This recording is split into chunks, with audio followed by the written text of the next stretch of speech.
Yuk kita mulai. Satu, rizki lewat ikhtiar atau usaha. Saya boleh teman-teman sekalian buka ini ya? Ini udah? Ya. Udah. Satu, yang lewat usaha itu ikhtiar. Ya, buka Quran surah 39, Quran surah 53 ayat 39. An-Najm ayat 39. Wa allaysa lil insani illa ma sa'a. Wa allaysa lil insani illa ma sa'a. Wa allaysa lil insani, bahkan setiap manusia itu, awas, illa ma sa'a, akan mendapatkan rizki, akan mendapatkan hasil dari apa yang telah ia usahakan dengan sungguh-sungguh. Jadi kalau Anda ingin mendapatkan apapun, mau dapat pahala, dapat rizki, dapat ini, dapat itu, maka semua bergantung yang pertama pada tingkat kesungguhan usaha Anda. Usaha yang serius, yang sungguh-sungguh disebut dengan sa'a, yas'a, sa'yan. Sa'a, yas'a, sa'yan.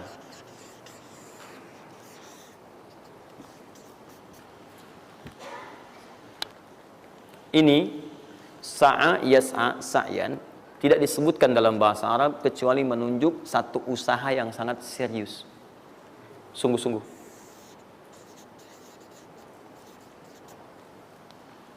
Rizki yang pertama ini sifatnya kata Al-Quran, langsung Allah yang menyampaikan.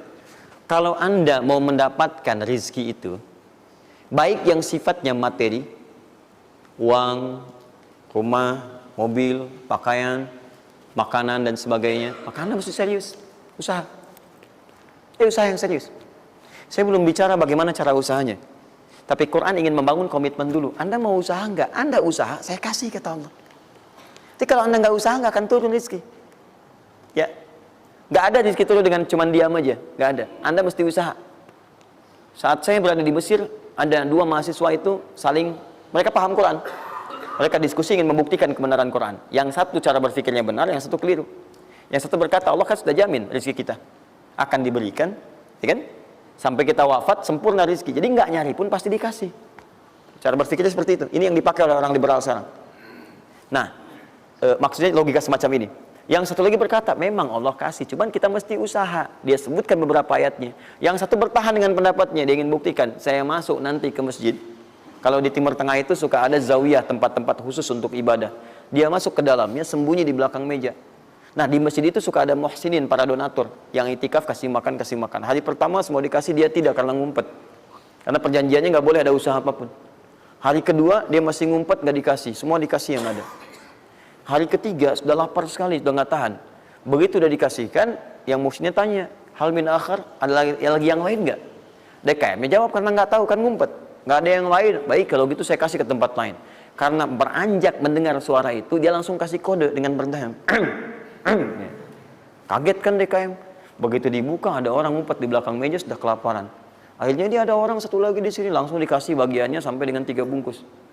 Begitu dikasihkan itu, teman yang kedua tadi yang mengatakan mesti ada usaha, langsung mengejar pada teman yang bersembunyi. Dan dia katakan, kan saya bilang dari awal, rezeki itu mesti dicari, walaupun dengan sama. Saya juga sama, Ustadz pemateri misalnya kan, begitu kehausan ya, kan? Nah, misal, panitia datang, macam-macam lah. Misal tuh. Enggak, itu contoh. Saya nggak biasa ceramah sambil minum. Ya.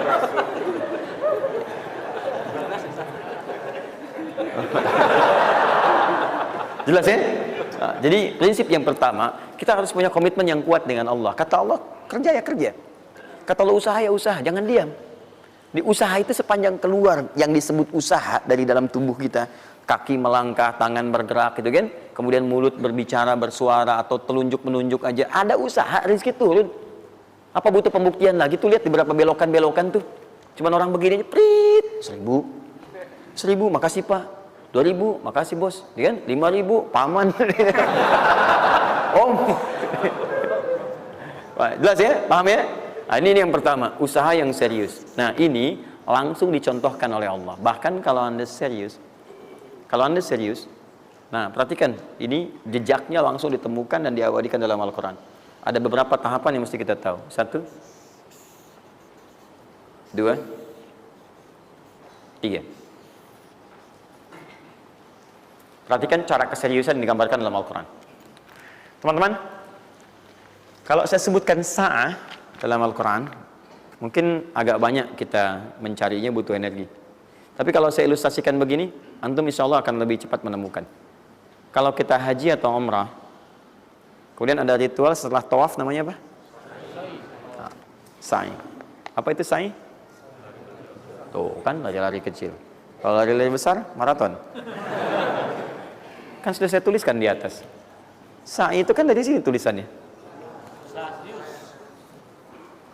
Ya. Dari mana sa'i itu? Safa ke Marwah. Ya, buka Quran surah kedua ayat 158. Paling kiri di pertengahan. Innas safa wal marwata min sya'airillah. Faman hajjal bait aw i'tamara fala junaha alaihi ay yatawafa bihima.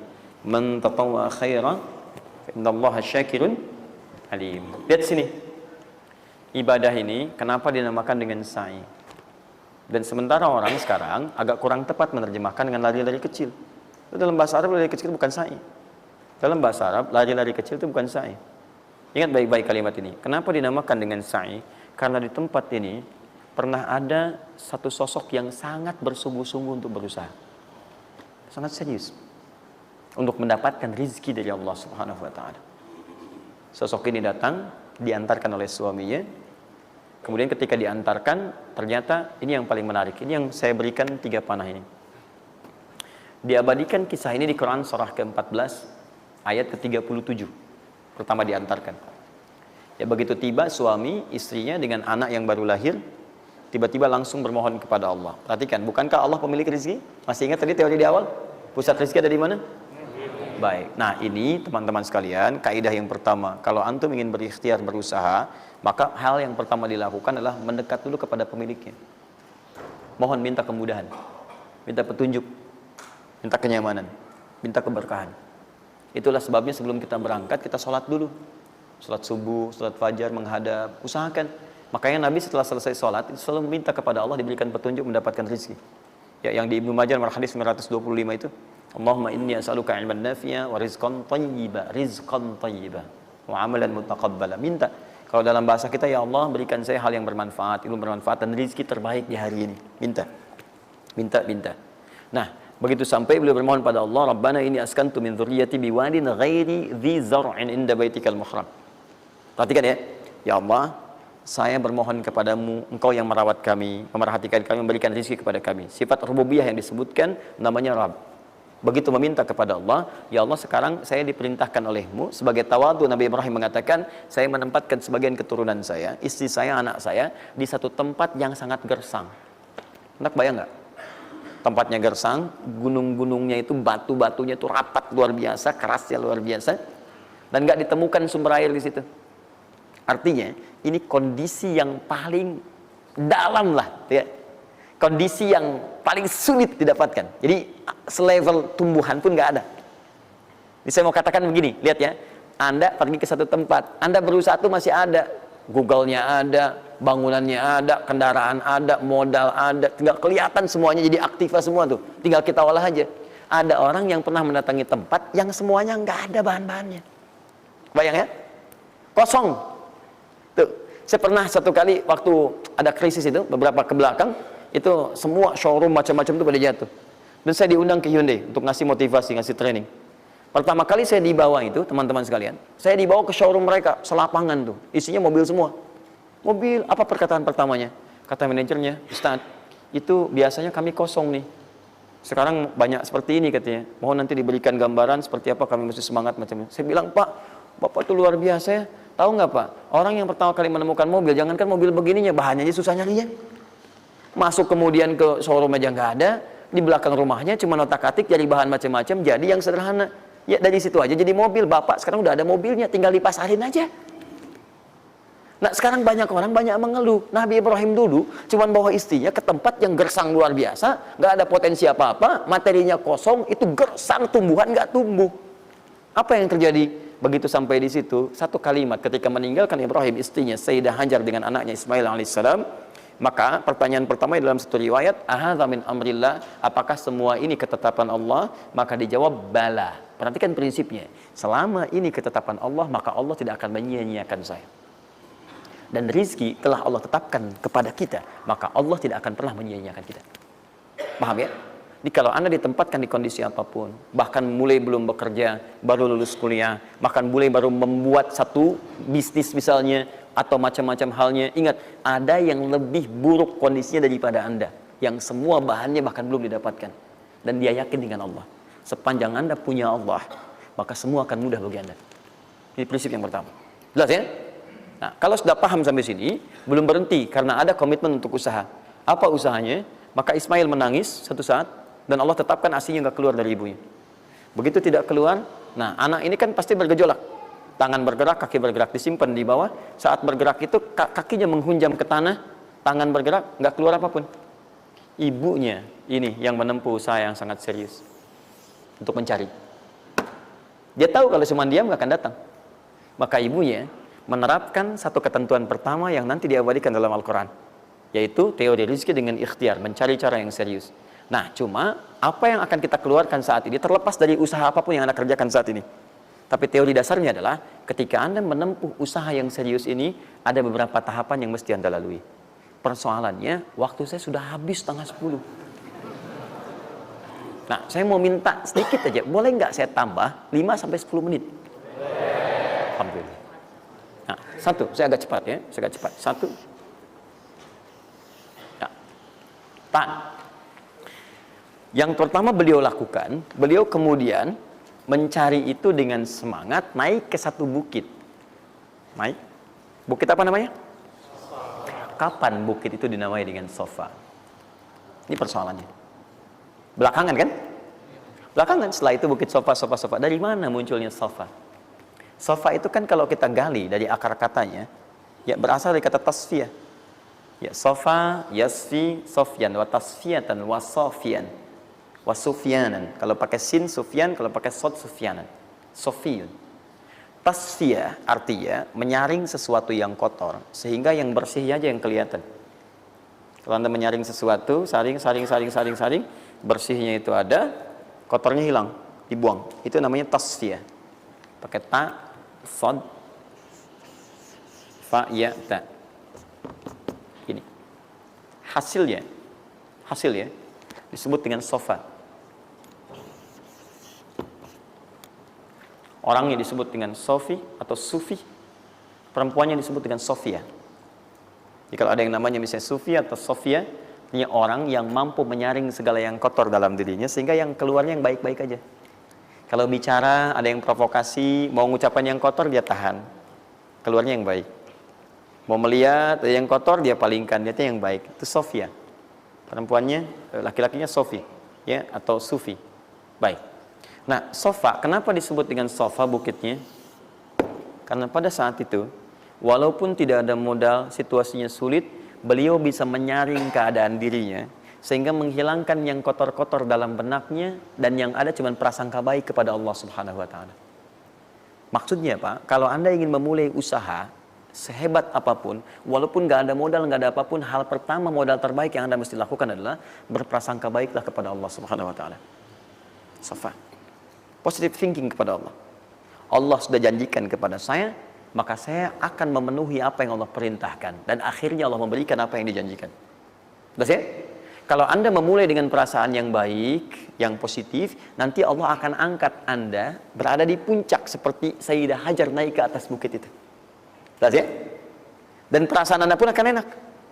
Tapi kalau belum apa-apa Anda sudah negative thinking kepada Allah, maka mohon maaf, jangankan rizkinya, maka usaha Anda pun tidak akan maksimal, effortnya akan sangat kurang. Anda baru mau ke kantor, terus tiba-tiba melihat mendung, ya, terus orang udah mulai macet, terus negatif muncul di situ, ya, mendung, macet. Terus apakah dengan mengatakan ya, mendung dan macet, kemudian macet itu akan terurai?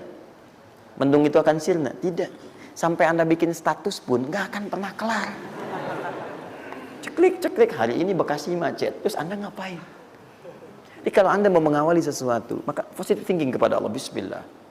Allah yang bikin mendung, Allah yang bikin terang. Nggak ada bedanya. Bismillah, saya diperintahkan, saya jalan. Tak bisa, kemudian saya coba cari alternatif. Macam Anda usaha. Paham ya? Nah, kemudian, bukankah seseorang berusaha itu ingin mendapatkan sesuatu? Puncak hal yang diinginkan, yang diharapkan itu bentuknya rizki. Tapi sifat ingin mendapatkan sesuatu, puncaknya disebut dengan marwah namanya. Sesuatu yang sangat diharap, diinginkan, marwah. Perhatikan baik-baik. Ya. Saya mau tanya begini, dari sofa ke marwah, berusaha dengan serius Sayyidah Hajar. Lihat sini, sofa itu kan di atas kan, terus turun kan, turun, tahan sini. Begitu ke sini, ngelihat ada peluang di sini, terlihat seperti ada oase, maka dipercepat jalannya. Makanya di sini sekarang ada tanda lampu hijau. Ya, begitu nyampe sini untuk laki-laki lari-lari kecil, perempuan jalan cepat. Ini karena ibadah yang disebut dengan sa'i sering diartikan dengan lari-lari kecil. Ini berlari ini teman-teman, jalan cepat ibu. Ini sesungguhnya awalnya ini melihat di sini seperti peluang ada oase di sini di marwah, banyak air. Maka dipercepat jalannya. Sampai di batas ini ragu lagi, betul nggak ya? Apa cuma fata morgana? Tapi yang paling dahsyat adalah dia memastikan dengan ikhtiarnya. Saya mesti pastikan dulu, jangan menduga-duga. Dikejar sampai ke atas. Begitu kepastiannya tidak ada sama sekali. Ternyata fata morgana saja. Dari sini balik lagi, mungkin di sini ada. Ya, balik lagi ke tempat tadi, balik dilihat sini kayak ada betul di sini. Balik nyampe sini fata morgana. Bola balik, bola balik, bola balik sampai dengan 7 kali. Ya, dari sini ke sini 1, sini ke sini 2, ini 3, 4, 5, 6, 7. Ingat, sofa selalu genap, marwah selalu ganjil. Kalau Anda umrah, kemudian tiba-tiba Anda merasa berakhir selesai, tapi posisi Anda di sofa kemungkinan cuma 2. Kalau bukan Anda kurang baru 6 kali, atau Anda terlampau soleh 8 kali. Pasti di sini.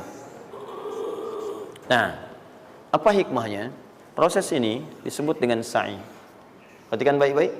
Tahan, fokus. Ketika Anda berusaha teman-teman, maka mulailah dengan berpositive thinking kepada Allah. Tapi ingat, usaha Anda tidak akan selamanya ada di atas. Mungkin suatu saat akan turun.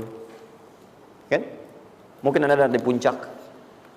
Mungkin suatu saat Anda turun. Mungkin kadang ada di puncak, kadang stabil aja.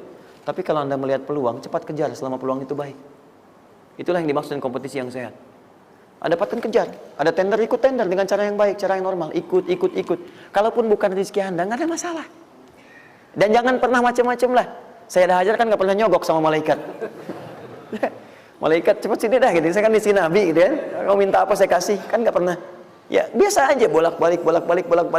Ya walaupun mungkin ketika Anda kejar itu bukan bagian Anda, mungkin cuma fata morgana, nggak ada masalah. Saya kasih rahasia besarnya. Sepanjang Anda betul-betul ikhtiar dilakukan karena Allah, maka perhatikan baik-baik. Kadang-kadang Allah seakan menunda apa yang menjadi hak Anda, bukan ingin menunda dan membiarkan Anda tidak mendapatkan sesuatu, tapi ingin memberikan semua nikmat secara sempurna. Karena di atas itu ada nikmat pahala, ada nikmat doa, ada nikmat istighfar, ada nikmat usaha, dan nikmat hasil yang tiada terputus. Tidak terputus. Lihat sini. Kalau antum sehari berusaha, nggak dapat apa-apa. Memang, mohon maaf, hasilnya belum dapat diraih. Belum dilihat tuh. Tapi bukankah pada saat itu, doa antum akan bertambah? Bukankah malamnya salatnya nambah? Tahajud? Bukankah di situ kadang-kadang kita istighfar? Ya Allah. Teman-teman, bukankah istighfar menggugurkan dosa? Bukankah berdoa menambah harapan, mengakumulasikan sesuatu? Bukankah tahajud menambah pahala lagi? Kadang-kadang yang diinginkan oleh Allah pertama kali bukan dunia dulu. Ketika Allah mencintai seorang hamba, dia akan berikan pahala akhirat dulu. Karena dunia itu sifatnya sementara. Hei fulan, kamu kemana aja? Kemarin kamu jauh dari saya, baru sekarang kamu pikir dekat dengan saya. Saya nggak pengen kasih dunia dulu, dunia itu kecil. Kalaupun di seekor sayap samuk sebelahnya, sebelah sayap nyamuk ada dunia itu ada nilainya, saya kasih buat kamu deh, nggak ada nilainya. Ya, karena itu saya ingin kamu akhirat sempurna dulu. Saya ampuni dulu dosa-dosa kamu yang kemarin. Begitu sudah diampuni, hari kedua istighfar lagi diampuni, saya kasih pahala yang banyak. Begitu pahala udah dapat, dosa udah diampuni, baru dunia diakumulasikan. Karena hukum dunia itu, kalau antum usaha akan terus diberikan. Jadi nggak ada yang nggak dikasih. Jadi kalau antum sehari bekerja ini, kelihatannya nggak dapat apa-apa. Bukan nggak dapat apa-apa, disimpan untuk diakumulasikan. Nanti dosa antum tuh udah hilang, Amalan Anda banyak, antum dapat banyak. Kadang-kadang nggak sadar kalau saat dapat banyak itu sebetulnya itu hasil usaha antum sebelumnya. Itu teorinya begitu. Ya, jadi nggak ada yang nggak dapat apa-apa. Semua akan dinilai. Sepanjang antum bergerak dikasih, dan antum buktinya hidup juga. Sampai ke hari itu kan masih hidup. Bisa makan juga di hari itu. Bisa beraktivitas juga, sehat juga dan sebagainya. Belum dapat apa. Makanya kata Nabi, yang hari itu ada makanan, dia orang kaya sebetulnya. Kalau besok masih ada lagi, kaya banget. Antum sampai sebulan masih ada cadangan. Kenapa kita mesti berkeluh kesah? Dan belum tentu hidup juga sampai besok. Yang tuh mau ngumpulin apa? Nah, maka prinsip yang terbaik adalah ketika antum berikhtiar, ikhtiar usaha yang maksimal. Tapi jangan khawatir kalau antum kerja sehari nggak dapat, 2 hari belum ada usaha. Jangan khawatir teman-teman sekalian. Rumus yang mengatakan semua ketika badan bergerak, maka rezeki dituliskan untuk keluar. Tapi kadang-kadang ada yang Allah inginkan lebih besar dari apa yang Anda harapkan. Apa yang Allah harapkan, ikutkan ke situ, maka Anda akan mendapatkan akumulasi bagiannya. Itu yang dilakukan oleh Sayyidah Hajar. Begitu beliau kemudian naik ke Marwah, nggak dapat. Naik ke Safa, nggak dapat. Apa pernah tertuliskan dalam riwayat sedikit aja Sayyidah Hajar mengeluh? Tunjukkan kepada saya kitab mana yang pernah menunjukkan riwayat ketika bolak-balik itu, kemudian Sayyidah Hajar berkata, ya Allah, saya kan istri Nabi, saya kesini memenuhi perintahmu, ya Allah. Ini udah capek, kenapa belum turun juga? Pernah nggak? Kedua, ketiga, keempat, kelima, sampai ke yang ketujuh. Begitu sampai di Marwah, baru kemudian diakumulasikanlah itu. Apa yang terjadi? Ibunya yang usaha bolak-balik, bolak-balik. Akhirnya keluar dari mana? Anaknya, kakinya kemudian menghentak lagi. Tiba-tiba keluar air dari situ. Pertanyaan saya, ibu yang lebih tahu di belakang. Kan kalau anak itu sedang haus, pasti tangan kakinya bergerak kan? Kenapa saat pertama disimpan bergerak, airnya keluar? Sudah 7 kali bolak-balik, baru air keluar. Silakan lihat riwayatnya. Pada hentakan itu, ketika 7 kali ibunya bolak-balik, malaikat mengepakkan sayapnya. Itu yang menghantam air dan keluar air. Malaikat yang ditugaskan Allah memberikan rezeki namanya Mikail. Itu ada di Quran surah kedua ayat ke-98. Ya, man kana aduwwan lillahi wa malaikati wa rusuli wa jibril wa mikail. Mikail. Di antara tugas Mikail oleh Allah ditugaskan untuk memberikan rezeki. Yang paling menarik, perhatikan baik-baik. Begitu airnya keluar, ibunya sedang di Marwah, sedang berdoa nih. Makanya kalau sa'i di sofa ngadep ke kiblat berdoa dulu, ke Marwah ngadep ke kiblat berdoa dulu. Begitu sedang berdoa nyampe ke Marwah yang ketujuh, anaknya lebih kencang menangisnya. Ibunya mendengar suara nggak biasa, dikejar ke sini. Begitu kejar ada air. Apa kata ibunya? Lihat kalimatnya. Zam, zam, zam, zam. Ibunya tidak mengatakan ijma, ijma, ijma, tapi zam, zam, zam, zam. Zam itu artinya kumpul jangan berhenti, kumpul jangan berhenti, kumpul jangan berhenti. Sampai sekarang air itu tidak pernah berhenti. Perhatikan bagaimana akumulasi pekerjaan seorang ibu yang sangat serius menghasilkan rezeki bukan hanya untuk dirinya, untuk anaknya, cucunya, cicitnya, dan berganti generasi sampai kita sekarang. Kita aja ke zaman Nabi Muhammad, itu teman-teman sudah lewat 15 abad. Nabi Muhammad ke Nabi Ismail 29 generasi. Satu generasi bisa ribuan tahun. Nabi Muhammad ke Nabi Musa aja 2000 tahun, ke Nabi Isa 600 tahun. Sekarang ke Nabi Ismail 29 generasi. Muhammad bin Abdullah bin Abdul Muttalib bin Hashim bin Abdul Manaf bin Qusay bin Murrah bin Kilab bin Ka'ab bin Ghalib bin Fihir bin Malik bin Nadar bin Kinana bin Khuzaimah bin Mudrika bin Ilyas alaihi salam bin Nizar bin Mudar bin Ma'ad bin Addan bin Adi bin Adri, ya, bin Muqawwam bin Nahur bin Tari bin Ya'rub bin Yasub bin Nabit bin Ismail alaihi salam. 29 generasi. Yang bisa mengulang 29 ini saya bebaskan paspornya untuk menghafal Quran di pekan depan. Silakan. Boleh, silakan. Tapi kalau salah satu tambah 1 ayat. Jelas? Terakumulasi. Maka boleh jadi kita berusaha bekerja, sehari belum dapat, 2 hari dagang belum dapat, tenang. Begitu antum 3 hari, tiba-tiba dagangan diborong habis. Itu sebetulnya usaha antum yang sebelumnya. Tapi antum dapat bonus ampunan dosa, pahala, macam-macam. Maka jangan mengeluh. Dan jangan pernah antum sekali-kali, awas ya, awas, mengeluarkan kata-kata yang seakan-akan Allah menghentikan rezeki antum. Maka disitulah kesulitan paling sulit akan antum awali. Ya Allah, apa engkau nggak sayang dengan saya? Saya perlu usaha apa lagi? Kenapa belum diberikan juga? Dan sebagainya. Itu kadang-kadang membuat seseorang kalau sudah kehilangan arah seperti itu sampai meninggalkan agamanya, itu yang paling fatal. Paham ya?